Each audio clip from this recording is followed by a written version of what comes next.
Students अगर आप देखेंगे तो मैट्रिमोनियल आज तक हमारे एग्ज़ाम के अंदर पिछले मैं 6 से 7 साल की बात करूं तो हमारा एग्जाम में हाफिलिंग बार बार पूछा जा रहा है, ये अभी तक नहीं आया है, लेकिन मैं इसको डिस्क्राइब करके ये चारों एग्जाम आपको बोर्ड पर करवा दूंगा। स्टूडेंट्स इस ऑनलाइन क्लास के अंदर मैं आपको चारों बोर्ड पर लिखवा दूंगा।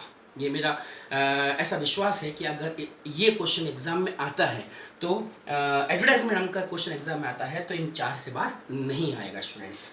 ठीक है स्टूडेंट्स, ये तो विज्ञापन की बात हुई कि हमने विज्ञापन पढ़ने से पहले ये देखा कि विज्ञापन होता क्या है, हमारे एग्जाम में क्वेश्चन कैसे। क्योंकि स्टूडेंट्स क्या होता है कि बच्चे के एग्जाम में आंसर याद करके जाते हैं, क्वेश्चन याद करके जाते नहीं। ठीक है ना। और एग्जामिनर का काम क्या है, बोर्ड में और सामान्य परीक्षा में अंतर होता है। बोर्ड में कोई विशेष बड़ी बात नहीं होती, बोर्ड में क्वेश्चन को घुमा दिया जाता है, वो क्वेश्चन को घुमा देगा आपके सामने। और जब वो क्वेश्चन घुमाएगा तो आप उसी क्वेश्चन में ऐसे चक्कर में फंसोगे कि आपको पता ही नहीं पड़ेगा कि मुझे क्या अपनी मांग बढ़ाने के लिए लिखना है या अपनी हर्षकथा बढ़ाने के लिए लिखना है। और ऐसा बच्चा कंफ्यूज होगा, गलत नंबर का क्वेश्चन लिखाएगा। एग्जाम में ये क्वेश्चन इस साल 2021 में आने की पूरी संभावना है स्टूडेंट्स। और ये एग्जाम में क्वेश्चन अगर आता है तो 4 नंबर का आएगा, ये मेरा ऐसा विश्वास है।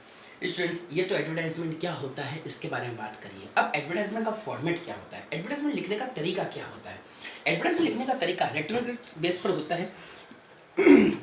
ये आयताकार आकृति के अंदर लिखा जाता है, आयताकार आकृति के अंदर। ये आयत है, इस आयताकार आकृति में 3 से 4 लाइनों के अंदर आपको लिखना है। इसके कुछ रूल्स होते हैं बेटा, सभी स्टूडेंट्स को बता देता हूँ। इसके कुछ रूल्स होते हैं। इसके रूल्स हम पाठ आपके सामने जो 5 पेश करेंगे यानी कल, उसके अंदर मैं आपको ये क्लियर करूँगा। अभी आपका जो होमवर्क है वो ये है कि स्टूडेंट्स आपको ये सब चीज़ें पढ़नी है ऑनलाइन क्लास में। स्टूडेंट्स जब मैं स्कूल आऊँगा, रेगुलर क्लास लूँगा, तब भी मेरे पढ़ाने का तरीका यही होगा। आप चाहे तो इसको कॉपी के अंदर PDF फाइल बनाकर लिख सकते हैं।